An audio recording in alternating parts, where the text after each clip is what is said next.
Hello बच्चों। मेरा नाम है हसन अहमद। मैं आपका वोकेशनल टीचर हूँ रिटेल ट्रेड के लिए। सो ऑलरेडी मैं आप सभी को सेशन 1, 2 एंड 3 के जो भी स्टडी मटेरियल है वो प्रोवाइड कर चुका हूँ। सो आई होप कि आप लोगों वो चीज़ पढ़ चुके होंगे और उसकी एक्सरसाइज वगैरह भी अटेम्प्ट कर चुके होंगे।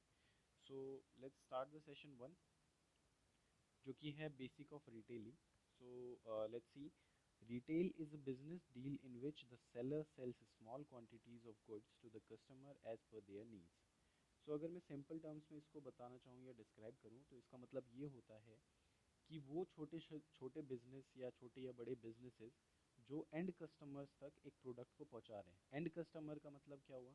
एंड कस्टमर का मतलब वो वाले कस्टमर जो उस प्रोडक्ट को डायरेक्टली यूज़ करेंगे। वो आगे खरीद के उसको दोबारा से बेचेंगे नहीं।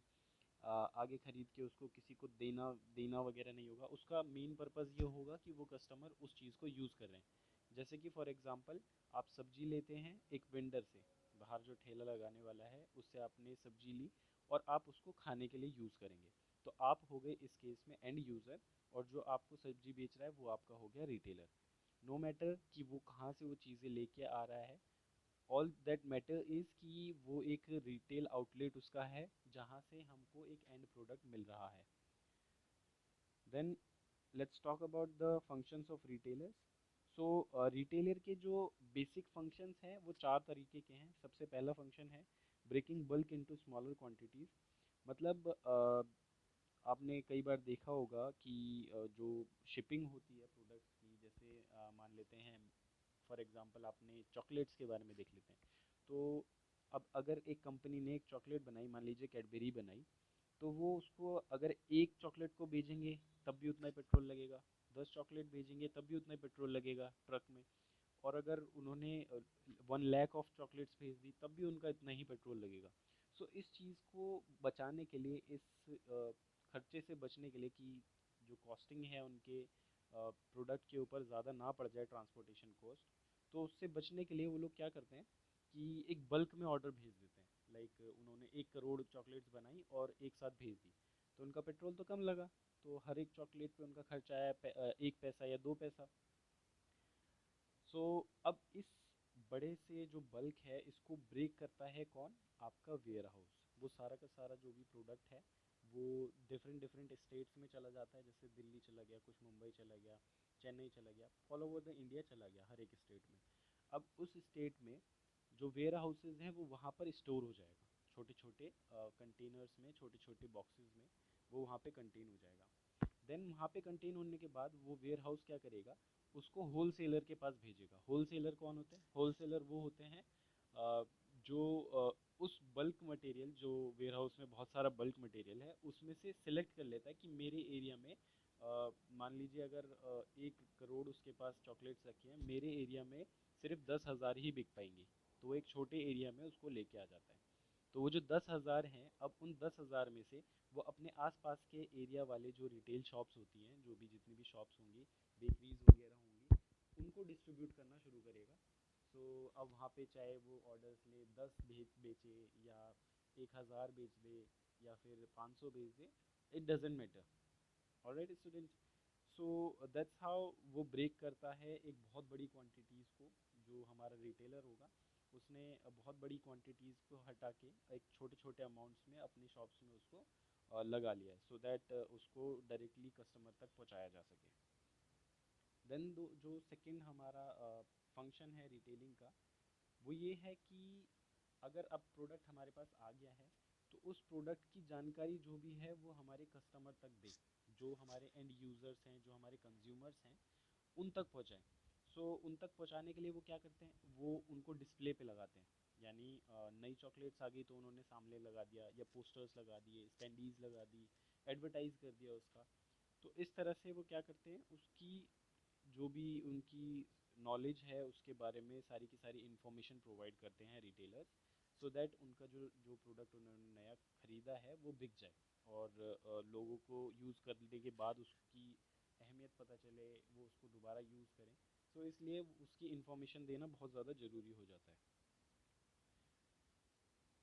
देन जो थर्ड हमारा फंक्शन है वो है उसको सर्विस प्रोवाइड करना। जो जैसे कि मान लीजिए हम कपड़े की बात करते हैं, तो हम कपड़े की शॉप पे जाते हैं। हम ऐसे तो नहीं होता कि हम गए और हमने एक कपड़ा उठाया और ख़रीद के लेके आ गए, ऐसे नहीं, नॉट पॉसिबल।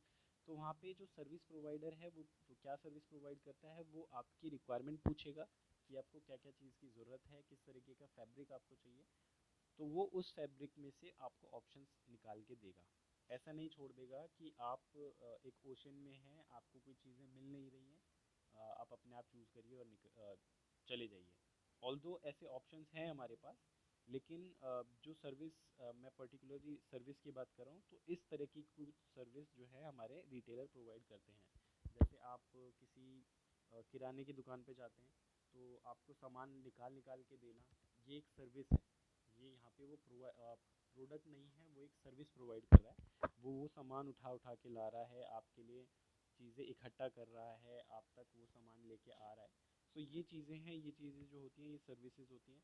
कई बार आपने देखा होगा कि कई सारे जो हमारे रिटेल आउटलेट्स होते हैं, वो ये कहते हैं कि हम आपको आपके घर तक ही सामान प्रोवाइड कर देंगे। तो वो जो घर तक सामान लेके आ रहा है, वो एक सर्विस है। दैट इज़ अ सर्विस जो कि वो रिटेलर प्रोवाइड कर रहा है। अब आपने कोई ये गिफ्ट खरीदा, गिफ्ट खरीदने के बाद आप बोलेंगे कि भाई हमारा हमें रैपिंग चाहिए, तो वो जो रैपिंग आपको करके दे रहा है, that is also a service. Then कई बार आपने शोरूम्स में जाते हैं इलेक्ट्रॉनिक्स की, आपने मान लीजिए कोई टीवी खरीदा, या फिर आपने कोई भी वॉशिंग मशीन वगैरह खरीदा।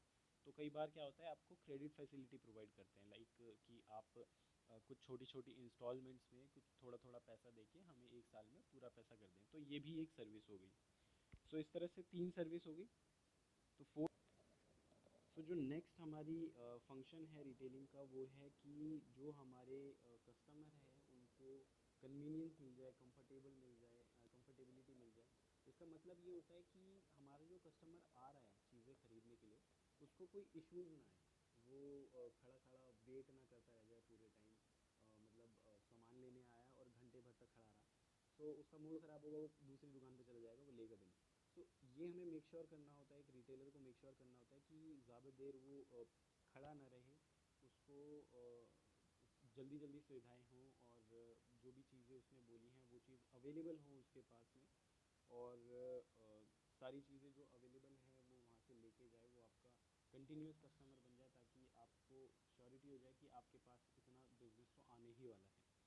सो ये इस तरह की चीज़ें हैं। और जो हमारे एम्प्लॉयज़ हैं जो वहाँ पे सामान दे रहे हैं किराना शॉप्स पे, उनका बिहेवियर जो है वो हमारे कस्टमर्स के साथ एक बहुत ही अच्छा बिहेवियर है, ताकि वो बाद में याद करें एंड बाद में दोबारा से हमारे शॉप पे आएँ, ताकि वो चीज़ें खरीद सकें।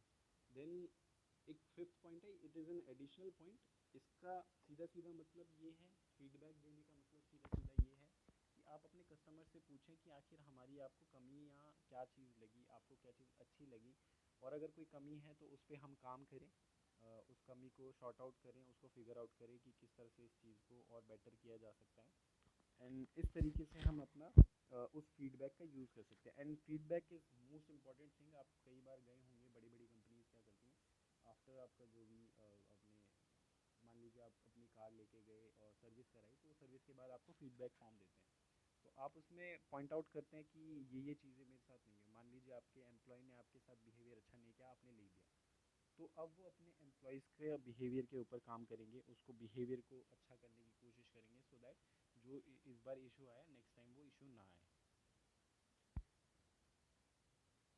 तो अब तक हमने बात करी फंक्शंस ऑफ रिटेलिंग की। अब हम बात करते हैं एसेंशियल रिक्वायरमेंट ऑफ रिटेलर्स, मतलब कुछ ऐसी चीज़ें जिनके बिना काम चल ही नहीं सकता एक रिटेलर का। तो रिटेलर के पास सबसे पहले जो पॉइंट है वो है establish the shop in a place where customer are attracted. So सबसे ज़्यादा ज़रूरी ये है कि जो आपकी रिटेलिंग शॉप हो या रिटेल आउटलेट हो आपका, वो ऐसी जगह पे हो तो जहाँ पे ज़्यादा से ज़्यादा कस्टमर आ जाएं और अट्रैक्ट हो जाएं। ऐसा ना हो कि आपने मान लीजिए 10-12 घर आपके आसपास जो हैं वो खाली हैं, और आपने उसके बीच में बिल्कुल अंदर गली में जाके एक शॉप खोल ली, तो वहाँ पे कोई आएगा नहीं, क्योंकि उसे पता भी नहीं चलेगा और वो अट्रैक्ट भी नहीं होगा। चाहे आप कितना भी बड़े शोरूम खड़ा कर दो, नहीं आने वाला, क्योंकि उसे पता नहीं है उसके बारे में। तो अगर वही चीज़ हम किसी मान लीजिए एक चौराहा है, या फिर थ्री वे रोड है, और उसके बिल्कुल हम बिल्कुल सामने की तरफ हम एक शॉप खोल दें, तो वहाँ हर एक आदमी उस शॉप को एटलीस्ट ऑब्जर्व करेगा। थोड़े कलर्स जो हैं लाइक ऑरेंज, रेड, इस टाइप के कलर्स हम चूज़ करेंगे सो दैट जो जो हमारी शॉप है वो बहुत दूर से दिखाई दे जाए। अ, एक साइंटिफिक फैक्ट है कि रेड कलर जो है वो बहुत दूर से दिख जाता है, आप आगे जाके पढ़ेंगे भी। सो इसीलिए हम ज़्यादातर जो कलर का कॉम्बिनेशन यूज़ करते हैं वो रेड, ऑरेंज एंड येलो के आसपास यूज़ करते हैं सो दैट बहुत दूर से ही लोग उसको ऑब्जर्व कर लें। एंड रिटेल आउटलेट कुछ इस तरीके का होना चाहिए कि देखते ही जो कस्टमर है वो उसकी तरफ अट्रैक्ट होता चला जाए। सो ये एसेंशियल रिक्वायरमेंट होता है रिटेलिंग का। देन जो सेकंड पॉइंट है वो है stock the good which are needed by the customer. So अब मान लीजिए आप रहते हैं किसी स्टैंडर्ड लोकेलिटी में जहाँ जहाँ पे जो भी पीपल हैं they are posh, they have good source of income, उनके पास काफ़ी ज़्यादा इनकम अच्छी खासी आती है। तो आप वहाँ पे अब एक लो ग्रेड की चॉकलेट ले जाएंगे तो वो कभी बिकेगी नहीं। सो हमें मेक श्योर करना है, हमें ये चीज़ ध्यान में रखनी है कि हमारे रिटेल आउटलेट पे आने वाला जो कस्टमर है वो किस कैपेसिटी का है, उसकी जो इनकम है, सोर्स ऑफ इनकम है वो क्या है, और वो क्या चीज़ें पसंद करता है या वो क्या चीज़ें उसकी रिक्वायरमेंट्स हैं। मान लीजिए एक कस्टमर है जो आपके शॉप पे डेली आता है and he is asking for Dove साबुन, कि मुझे साबुन जो चाहिए वो डव ही चाहिए। अगर आपके पास वो डव नहीं होगा तो वो आपका कस्टमर आपको छोड़ के किसी और के पास चला जाएगा। वो पहले आपके पास इसलिए आया होगा, आइदर उसको कहीं पे मिला नहीं होगा या फिर वो आप सबसे ज़्यादा क्लोज आपके लोकेलिटी के होगा। सो दैट्स वाई आपको मेक श्योर करना है कि आप उनकी जो रिक्वायरमेंट्स हैं आप वो वाले जो प्रोडक्ट्स हैं उन्हें रखें। सो यहाँ पे जो गुड्स लिखा है, गुड्स का मतलब ये है जो प्रोडक्ट्स हैं उनको ही हम गुड्स कहते हैं। ऑलराइट देन जो थर्ड पॉइंट है it is competitive in price and quality of good to be sold. So इसका सीधा सीधा मतलब ये होता है कि जो आपके प्राइसेस हैं, जो मतलब कोई प्रोडक्ट बेच रहे हैं तो वो जो प्राइस हैं वो आपके जो कॉम्पिटिटर्स हैं उनसे बेटर प्राइस हो, या फिर उन्हीं प्राइस में आप कुछ बेटर चीज़ दे रहे हैं, डिफरेंशिएशन आपने अपने प्रोडक्ट में कर दिया है। डिफरेंशिएशन का मतलब ये है कि उसने भी सेम डिज़ाइन का कपड़ा दिया, आपने भी सेम डिज़ाइन का कपड़ा दिया, आपके भी सेम प्राइजेस हैं, उसके भी सेम प्राइजेस हैं, बट डिफरेंस यहाँ पे ये हो गया कि जो फैब्रिक आपने यूज़ किया है वो थोड़ा बेटर है उसके फैब्रिक से। सो दैट्स वाई जो भी कस्टमर उसके यहाँ से वो फैब्रिक लेने वाला था वो अब आपके यहाँ से फैब्रिक लेगा, बिकॉज आपने एक कॉम्पिटिटिव एज प्रोवाइड कर दिया, आपने कॉम्पिटिशन दे दिया है। सो या तो आपने एक कंपटीशन उनको दे दिया है सो दैट आप इजीली वहाँ का बिजनेस जो है वो होल्ड ऑन कर सके, या फिर आप उसके साथ में कुछ ऐसी ऐसी चीज़ें दे रहे हैं, जैसे कुछ एड ऑन दे रहे हैं आपने, मतलब शर्ट के साथ आपने एक टाई ऑफ़र कर दी या फिर एक वॉच ऑफ़र कर दी सस्ती सी। सो इस तरह से जो होता है वो एक कंपटीशन, आपको आप कॉम्पिटिटिव हो जाते हैं अपने कॉम्पिटिटर से एंड एक एड ऑन दे देते हैं सो दैट कस्टमर आपके पास खींचा चला है। फाइनेंशियली साउंड सबको पता है कि पैसों जो हम अमाउंट्स वगैरह होल्ड ऑन करते हैं, वी हैव टू बी एक प्रेफर्ड अमाउंट हमें चाहिए ही, ताकि हम अपना रिटेल आउटलेट को इन लॉसेस भी चला पाएँ, ताकि हम जो लॉसेस इनकर्ड हो रहे हैं उसको ओवरकम भी कर सकें। तो उसके लिए हमें फाइनेंशियली साउंड भी होना पड़ेगा। और एक चीज़ का ध्यान रखना है, जो नेक्स्ट पॉइंट हमारा कहता है be cautious of over stocking and under stocking of the goods. इसका मतलब ये है कि जो हमारा मटेरियल आ रहा है, जो हमारा प्रोडक्ट आ रहा है, ऐसा ना हो कि हम भर लें। मतलब हमारा जो गोडाउन है वो हमने भर लिया और हमने एक ही तरह का प्रोडक्ट खरीद लिया। मान लीजिए आपने 20 कारें खरीद ली एंड फिर उसके बाद आपके पास जो कस्टमर आते हैं वो सिर्फ आए हैं 10 ही। तो इसे कहते हैं ओवर स्टॉकिंग, यानी आपने जो है अपनी रिक्वायरमेंट से ज़्यादा कारों का ऑर्डर दे दिया है। अब वो कार जो होंगी वो वेस्ट हो जाएंगी आपकी, आपके पैसे खर्च हो गए हैं, आपका लॉसेज और ज़्यादा बढ़ जाएगा, प्रॉफिट होने के बजाय आपका लॉसेज में चला जाएगा। वहीं पे आप अंडर स्टॉकिंग ना कर दें। अंडर स्टॉकिंग का मतलब ये है कि रिक्वायरमेंट है 10 की, आपने खरीद ली 5। तो इससे क्या होगा, इससे जो आपके 5 कस्टमर आने वाले थे वो 5 कस्टमर किसी और पे चले जाएंगे और आपका जो प्रॉफिट हो सकता था वो फिर काउंट होगा as a negative point, as a losses. और नेक्स्ट पॉइंट है अप टू डेट रहना और मार्केट में जो ट्रेंड चल रहा है उसके मुताबिक अपनी चीज़ें रखना।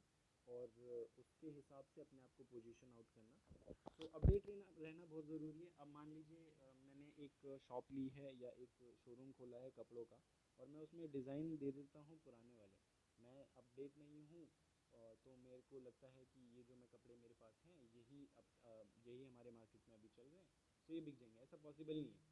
जो हमारा कस्टमर है बहुत ही ज़्यादा डायनेमिक होता है। दे ऑलवेज़ वांट ट्रेंडी चीज़ें। ट्रेंडी मतलब जो नई चीज़ें आई हैं उन्हें वही चाहिए होता है।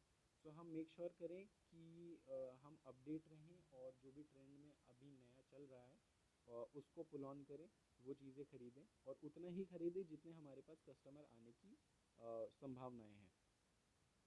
देन जो सेकंड नेक्स्ट वाला हमारा पॉइंट है, उसमें ये कि हम लोग डिस्प्ले कर सकते हैं अपनी चीज़ों को। लाइक आपने कई बार अपने आसपास के एरियाज़ में देखा होगा, जो शॉप्स होती हैं वॉर्डरोब्स की या कपड़ों की, वो मैनिक्यूनिंग्स लगाते हैं। मैनिक्यूनिंग मतलब वो पुतले लगा देते हैं और उनको कपड़े पहना देते हैं। और वो जो पुतले होते हैं वो basically it is a fake thing, क्योंकि जो पुतले होते हैं उनका शेप और साइज़ जो होता है वो बहुत ही आइडियल सा हो जाता है कि अ, ये एक आइडियल बॉडी है, तो उस पर अगर हम कोई भी कपड़ा डाल दें तो that looks pretty good. But ऐसा सच नहीं है।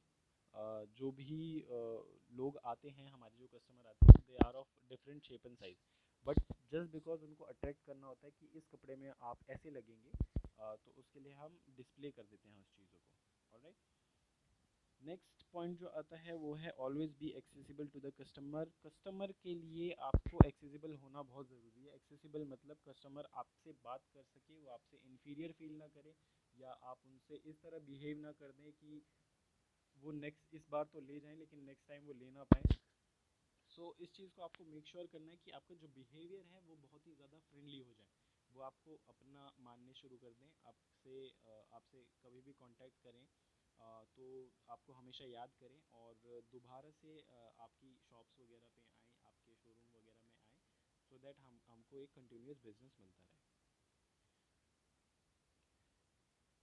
ऑलराइट, सो क्विकली हम retailer service to the customers के ऊपर बात कर लेते हैं, और आई थिंक वीडियो काफ़ी लंबा हो गया है, सो मैं कोशिश करूँगा कि जल्दी जल्दी इसको ख़त्म कर लें। So first point is selling of good in little quantities as per their needs at reasonable price. इसका मतलब यही है कि छोटी क्वांटिटीज़ में चीज़ें बेचें, जो भी हमारी कस्टमर्स की नीड है उसको प्रॉपर तरीके से, और एक एक सही अमाउंट पे, सही उसके प्राइस पे उसको बेचें, सो दैट हमारा कस्टमर उसको ख़रीद ले। कस्टमर की डिमांड मीट करना, कस्टमर जो भी चीज़ें बोल रहा है, वो कह रहा है कि मुझे रेड शर्ट चाहिए तो उसको रेड शर्ट देना, ब्लैक चाहिए तो ब्लैक देना। तो उसकी जो भी डिमांड है वो चीज़ हमारे स्टॉक में होना बहुत ज़रूरी है। Providing customer necessary information for the buying goods. जो भी चीज़ें वो खरीद रहा है उसके बारे में उसको इन्फॉर्मेशन देना। कई बार आपने, एक एग्जांपल के तौर पे बता देता हूँ, कई बार आप जाते होंगे शॉप पे और शॉप वाला आप कहते होंगे कि मुझे ये पैकेट ऑफ मैगी चाहिए, तो वो आपको कई बार कहता होगा कि नहीं ये वाला मत लो, आप यीपी नूडल्स ले जाओ, इट इज़ वेरी गुड।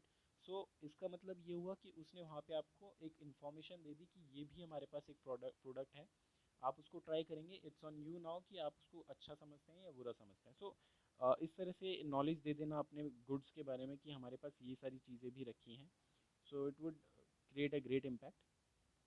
उसके बाद अगर कोई डैमेज वगैरह होता है, ये मैं कहूँगा कि ये आपके पास ऑप्शनल चीज़ है कि आप उसको रिप्लेसमेंट कंडीशन दे रहे हैं या नहीं दे रहे हैं, but it is more likely कि आप कोई इलेक्ट्रॉनिक्स अगर हैं तो उसके ऊपर डेफिनेटली इलेक्ट्रॉनिक्स या कोई भी ऐसा गुड्स हैं जो अनइंटेंशनली, मतलब उसको जानबूझकर ख़राब नहीं किया गया है, तो उसकी रिप्लेसमेंट दे देनी चाहिए, सो दैट आपका कस्टमर बना रहे। कस्टमर, मैं बार बार इसीलिए पुट ऑन आप फोर्स कर रहा हूँ कि कस्टमर बना रहे, क्योंकि एक जो कस्टमर है वो आपको कंटिन्यूस बिजनेस दे देता है। यानी अगर आपसे वो एक एक डव सोप खरीद रहा है तो वो इस महीने भी खरीदेगा, नेक्स्ट महीने भी खरीदेगा, उसके बाद भी खरीदेगा। तो आपके पास मेक श्योर है कि 50 रुपये आपके पास इस कस्टमर से आ ही जाएंगे, तो मेक श्योर करें कि आपका कस्टमर जो है आपसे जुड़ा रहे। देन उसके बाद वही एक आपके जो सर्विसेज हैं आप ये प्रोवाइड कर रहे हैं कि आप डिस्प्ले कर रहे हैं अपना जो भी गुड्स आपके पास है, क्रेडिट फैसिलिटीज़ प्रोवाइड कर रहे हैं, ये पॉइंट पहले हो चुके हैं। अब उसके बाद एक पॉइंट बचता है होल सेलर के बारे में। मैंने आपको ये बहुत ही इंपॉर्टेंट है जान लेना कि रिटेलर जो भी सामान लेके आता है वो होल सेलर से लेके आता है, होलसेलर मैं आपको पहले भी अभी डिफाइन कर चुका हूँ वीडियो में। तो होलसेलर का यही वर्क होता है। नॉर्मली वो जो क्वांटिटीज़ होती हैं उनको ब्रेकअप करके एक लार्ज क्वांटिटी होती है उसके पास, जो वो रिटेलर्स को देता है कुछ पर्टिकुलर कुछ क्वांटिटीज़ फिक्स करके कि ये स्मॉल क्वांटिटीज़ आपके पास, आप ले जाओ वहाँ पे बेचो। सो या this is all about the जो भी आपका सेशन था, बेसिक्स ऑफ रिटेलिंग, जो सेशन 1 है आपका। सो जो होमवर्क है आपका वो यही रहेगा, जो आपका चेक योर प्रोग्रेस वाला पूरा सेक्शन है, आपको ये फिल ऑन करना है, जिसमें आपके शॉर्ट आंसर क्वेश्चंस हैं, लॉन्ग आंसर क्वेश्चंस हैं।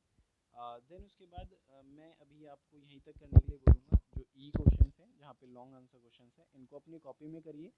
कॉपी में करके गूगल क्लासरूम मैंने आपका बना चुका हूँ, और उस गूगल क्लासरूम पे आप अपलोड करिए। जिसके पास गूगल क्लासरूम नहीं है वो रिटेल रिस्पॉन्स ग्रुप में उसको फॉरवर्ड करेगा। ये बहुत ही ज़्यादा, मैं कहूँगा, डिमिनिशिंग है, और बहुत ही मुझे अच्छा नहीं लगा कि स्टूडेंट्स जो हैं एनरोल नहीं हो रहे हैं और अपना होमवर्क जो है वो सबमिट नहीं कर रहे हैं। सो प्लीज़ मेक श्योर करें कि आप अपना होमवर्क जो है वो फॉरवर्ड करें मुझे, क्योंकि आप जो कॉपी बना रहे हैं एनुअली, मैं आपको बता दूं, आपके जो 50% मार्क्स हैं वो प्रैक्टिकल मार्क्स हैं। प्रैक्टिकल मार्क्स में आपका प्रैक्टिकल फाइल होता है, आपकी कॉपी होगी, आपके जो प्रेजेंटेशन आप प्रोवाइड करेंगे वो होगा, और जो वाइवाज मैं आपसे लूँगा वो होगा। सो 50% marks is on my hands. अगर आप चाहते हैं इसमें अच्छे नंबर लाना, सो दैट आपको दूसरे सब्जेक्ट का भी हेल्प ऑन हो जाए, तो मेक श्योर करो कि आप ये 50% मार्क्स तो एटलीस्ट लेके आओ मुझसे। बाकी के जो 50 मार्क्स हैं वो आप अपने पढ़ाई से, अपना एग्ज़ाम्स वगैरह दे के निकाल सकते हो, बट ये 50 मार्क्स आपके हाथ में है, आप इजीली इनको गेट ऑन कर सकते हैं। सो बहुत ही अच्छा अपॉर्चुनिटी है आप लोगों के लिए, कुछ सीख ही रहे हो आप लोग। सो प्लीज़ मेक श्योर करो कि आप अपना अपना जो होमवर्क है उसको कंप्लीट करते रहो। अपनी एक प्रेफर्ड कॉपी बना लो, इसके लिए बहुत ज़्यादा ज़रूरी है, एक अलग कॉपी बना के रखो, और मुझे टाइमली जैसे जैसे मैं आपको होमवर्क वगैरह देता हूँ उसको फॉरवर्ड कर